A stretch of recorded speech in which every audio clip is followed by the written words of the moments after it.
5 years ago, on a December night in Delhi, a 23-year-old medical student was brutally gang-raped and left to die on the streets. She fought to survive for a few days, but eventually succumbed. The victim was christened Nirbhaya, and the case stirred spontaneous protests across the country. Women's safety became a rallying cry for many, and 5 years on, where do we stand as a country? Are Indian women safer today? Good evening. Thanks for joining us. On this special, the world will mark the International Day for Elimination of Violence Against Women. And over the course of the next few minutes, we take a look at the measures taken since the Nirbhaya gang rape and analyze how effective they've been. Let's start with the Nirbhaya Fund. Set up in 2012 with a 1,000 crore rupee corpus, a report by the Centre for Budget and Governance shows that the money allocated for a women's helpline, a one-stop crisis centre, remains underutilized. For the first 3 years, not just that, the scheme to provide financial assistance and support to women who've suffered violence has been discontinued altogether. In fact, one of our producers visited a one-stop crisis centre which was set up in several cities after the Nirbhaya incident. To our surprise and dismay, we found that these centres have become arbitrators for solving marriage disputes. In fact, in one hospital in Mumbai, the inquiry desk was not even aware about the existence of such a centre. A report by the Human Rights Watch points out exactly these issues. The main problem lies in the social indicators and how women continue to fare poorly. Let's take a look at sex ratio, for example. Delhi is the worst performer across the country, with just 868 women in the state for every 1,000 men. Many other North Indian states like Haryana, Punjab, UP, Bihar and even Gujarat fare very poorly on sex ratio. To discuss this and the way forward, we're now joined by Swati Maliwal, chairperson of the Delhi Commission for Women, Kalpana Vishwanath, co-founder of NGO Safety Pin, and Aranya Johar, slam poet whose poetry on gender issues has taken the internet by storm. Ladies, appreciate you joining us. Swati Maliwal, let me start by asking you, whether it is changes, legislative changes, or it is things like allocating funds towards the Nirbhaya Fund. We have made several of those changes, but yet the lot of women has not changed, Swati. In the past 5 years, if anything, cases of assault have in fact gone up. Yes, reporting has also gone up, which is the good part. But the fact of the matter is that this continues to be an extremely hostile environment for women. I think nothing much has changed since Nirbhaya's gang rape. If you look at the past 14 days of Delhi, we had two 1.5-year-old girls brutally raped in the capital. We had a 7-year-old gang raped in the capital. And what is it? What initiatives have we taken? The fact is that Delhi police has been demanding 66,000 additional police personnel since the past 10 years. They haven't got even a single one. For the past 10 years, police across the country is trying to develop a software to ensure their better accountability, more digitization. That software hasn't seen the light of the day. The number of courts, forensics, I think nothing much has changed. So what is holding us back, Swati? I mean, we understand that this is a problem. The numbers are absolutely abysmal. Beyond tokenism, what we hear political leaders talk about this issue, but what seems to be holding back these reforms? This need for systemic reforms, as you yourself pointed out, has been discussed ad nauseum. What's holding back the change? I don't know what is holding back the change, but it is very, very sad that even 1.5-year-old girls' brutal gang rape fails to move the system. The fact is that the system has not changed in the past 5 years. The fact is that activists, commissions are talking about it, are trying to move the system, but nothing much has changed. What is the change that we have seen in these 5 years? In the past 11 days, the commission has done a satyagraha. We've gone to different places. In the night, I have myself gone, and I feel that there is this feeling of fear in the people. Not much has changed, and I think a lot can be done and a lot needs to be done. A lot more needs to be done. Kalpana Vishwanath, let me get that point across to you. Much of the violence that we see in India is domestic violence. It is within the confines of the home. But a lot of the violence that we're now starting to see is in our public spaces. That's an area that you focus on, Kalpana. What is it going to take for us to improve things for women in this country, at least when it comes to things like safety in public spaces? What is it that we require from our civic authorities? What is it that we require from people in power? See, I think we require a radical change in the way that we look at things. A lot of the time now is still the response is on how do we respond after violence takes place. I think we need to move the discourse to how do we prevent violence. how are we building cities? How are we addressing public spaces? How are we creating families? How are we creating schools where violence will not be tolerated? I think there is a whole lot of work that needs to be done on prevention. We are spending, I agree, we need to have good response to violence.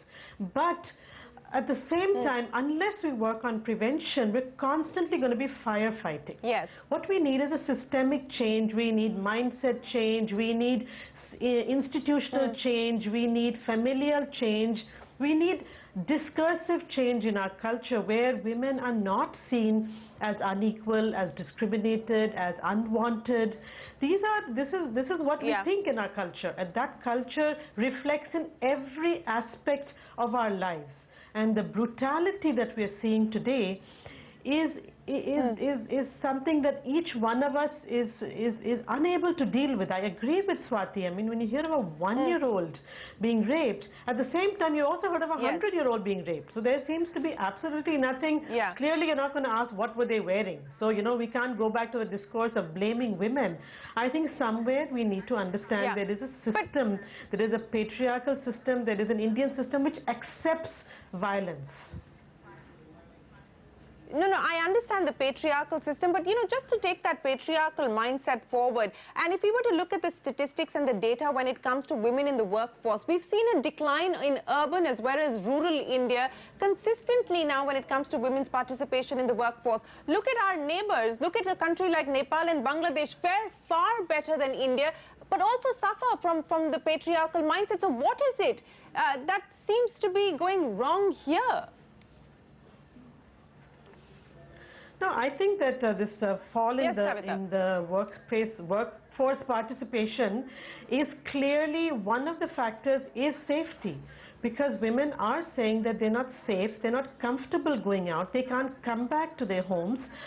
This is one of the factors, certainly not the only factor, but this is one important factor because, as Swati is saying, there is an atmosphere of fear that people feel they cannot step out, and certainly after dark, the city is a hostile space. The entire country is a hostile space for women. There may be a few places which are okay.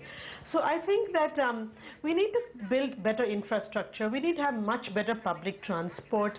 We need last mile connectivity. You know, we have a good metro in Delhi, but what happens when you get off the metro? How do you then reach home after that? We need public toilets. We need good helplines. The government has been talking about a single helpline across the country for the past 5 years now. It can't be that difficult to do. Why are we not having this one window helpline? Why are one-stop crisis centers not being built? There are systems which can be built, which can begin to make women more confident that they can go out and do things. You wanted to respond to that, Swati? I just want to say that somewhere, of course, all this needs to be done, but also focus needs to be done on the policing. What is it that the police is doing?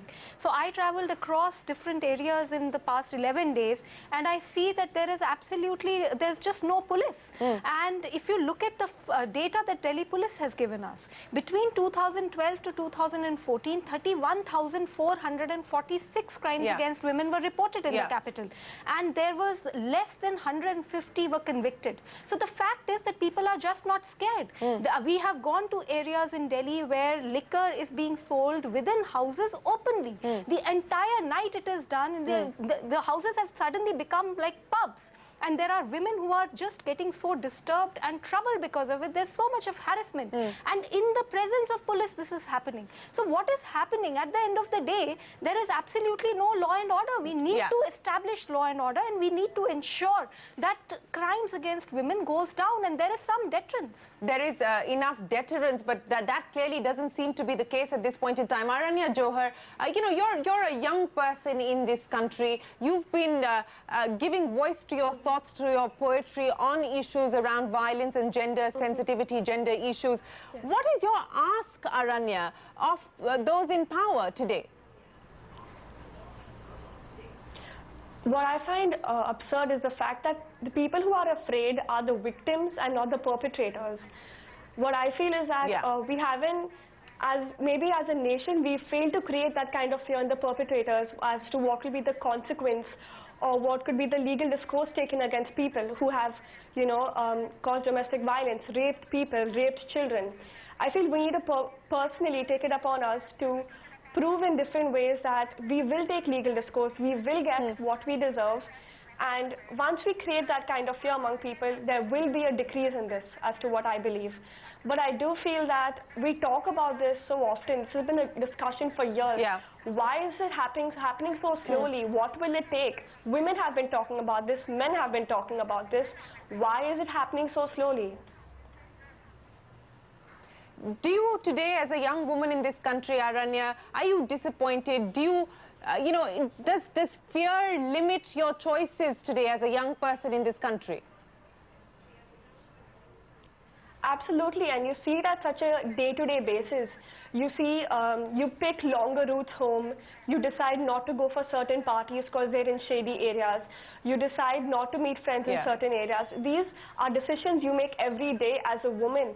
And the fact that you have to alter things which may be of more convenience just because you are afraid of harassment, of rape, is not the kind of upbringing I would want a child of my age to go through. I would not want to introduce a young child to such concepts at such a young age. I remember being told that, come home at a certain time, dress at a certain way, since the age of 9 to 10, and the fact that we've sexualized children at such a young age is something we need to change as well. You're absolutely right. But Kalpana, let me come back to you. Let's talk about some practical solutions on this show as well. What about the use of technology? And I know that that is something that you're working on, and that is an area of focus for you. I mean, what can we do to use technology, for instance, to ensure that at least our public spaces are a lot more secure? Well, I think there are different kinds of technology that can be used along with non-technology and offline methodologies. So the problem is that every time we think of technology, people only talk about CCTVs, cameras. Now, CCTV cameras are today only largely being used to look at something after a crime has taken place. So I keep coming back to it, that response is only one part of reducing violence. We need to have prevention mechanisms. So there are things, of course, there are the emergency apps, which unfortunately are not being used too much. Now, Safety Pin, the app that I have developed, is not an emergency app, but it's really an app which crowdsources data and allows women to talk about where they feel safe or unsafe, and lets that data be used by everybody else. So women are then able to take safer decisions. Having said that, I think it is very unfair that women have to take decisions every day. I agree with the young woman who says that, every day we are taking decisions about our safety. And I think what that means is that the lack of safety is not just the incidence of violence. The lack of safety has ramifications on every aspect of a woman's life. And I think that's what we need to recognize. It's not only the actual violence. It is the mental frame that we live in, that at any point we are constantly wary. And I think that is something that is psychologically damaging to every woman and girl in this country. Right.